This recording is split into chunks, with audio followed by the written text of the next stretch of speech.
Hello everyone, today we're going to dive into a crucial environmental topic, how nutrients like nitrate and phosphate can affect our aquatic ecosystems. Ever wondered why some lakes and ponds are crystal clear and others are murky and covered in algae? Well, stick around and we'll break this down for you.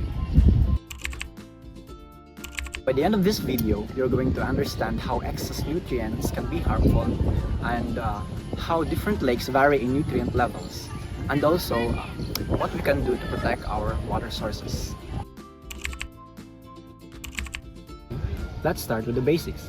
Nitrate and phosphate are essential nutrients for plant growth. On land, they help crops flourish, but on standing and slow-moving waters like lakes, ponds, and reservoirs, where nutrients accumulate over time, they needed to be carefully balanced.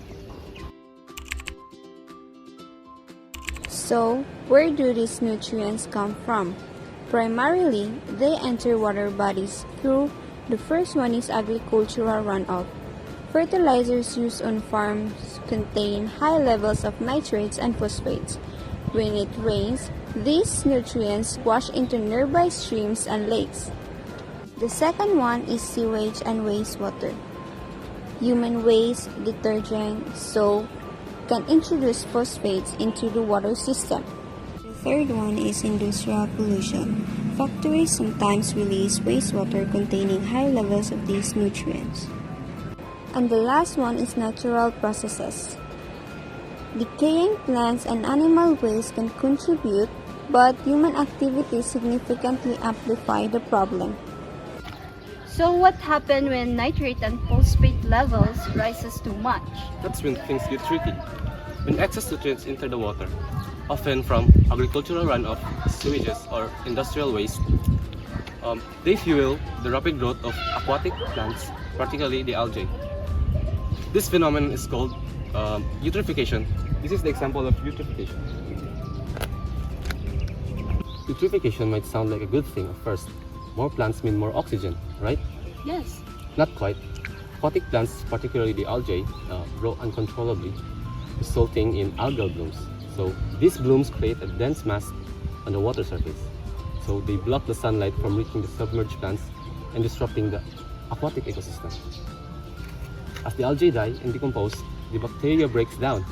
Then the dead algae consumes a large amount of dissolved oxygen, leading to hypoxic or anoxic, which cause fish and other aquatic organisms to struggle to survive or suffocate and eventually die. Now, not all lakes and ponds have the same nutrient levels. Scientists classify water bodies into 3 categories based on their nutrient levels and biological productivity. Lakes and water bodies are classified into 3 categories.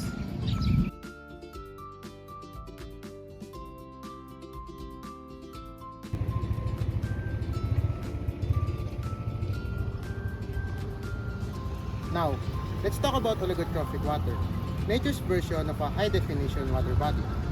Picture crystal clear water with sunlight penetrating all the way down.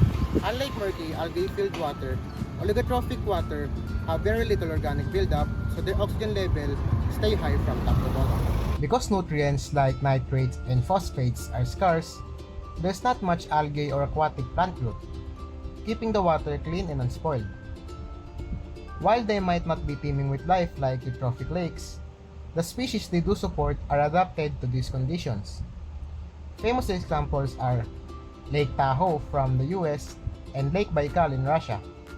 If you ever get a chance to visit one, take a moment to appreciate the untouched beauty of these natural wonders.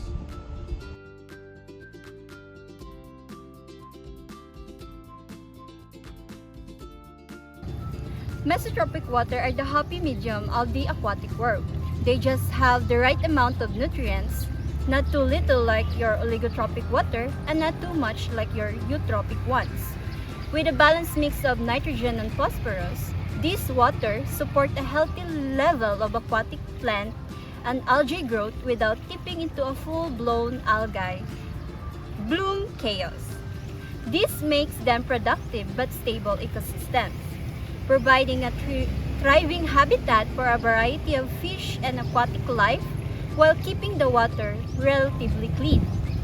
Well, you can think of mesotropic water as a perfect middle ground between pristine and your overgrown type of water.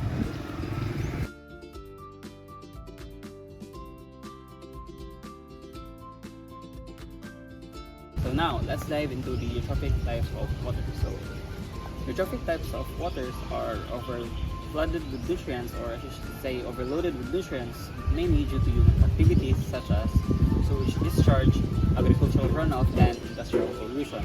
The result? Murky, dark green or brown water choked with algae. Sunlight struggle to penetrate, and while the water might look alive with plant growth, it's actually a ticking time bomb for aquatic life. So here's the problem. All that excess algae eventually dies and decomposes, and as bacteria breaks it down, they guzzle up the oxygen in the water. This leads to dangerously low oxygen levels, especially in deeper areas, causing massive fish kills or entire populations suffocating. Some eutrophic lakes even experience toxic algal blooms and releasing harmful compounds to threaten the fish, wildlife, and eventually human health. Because of these harsh conditions, only a handful of hardy species can survive here, making eutrophic lakes far less biodiverse than their oligotrophic or mesotrophic counterparts.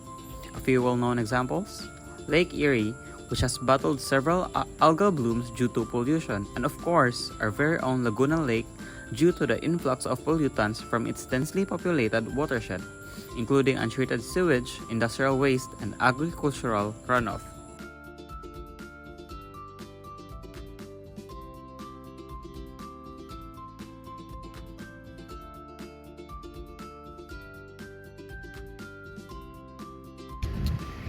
Understanding eutrophication is crucial for protecting our water ecosystem. So clear lakes and thriving aquatic life depend on how we manage nutrients. So next time you see a green, murky pond, you'll know what's happening beneath the surface. Thank you.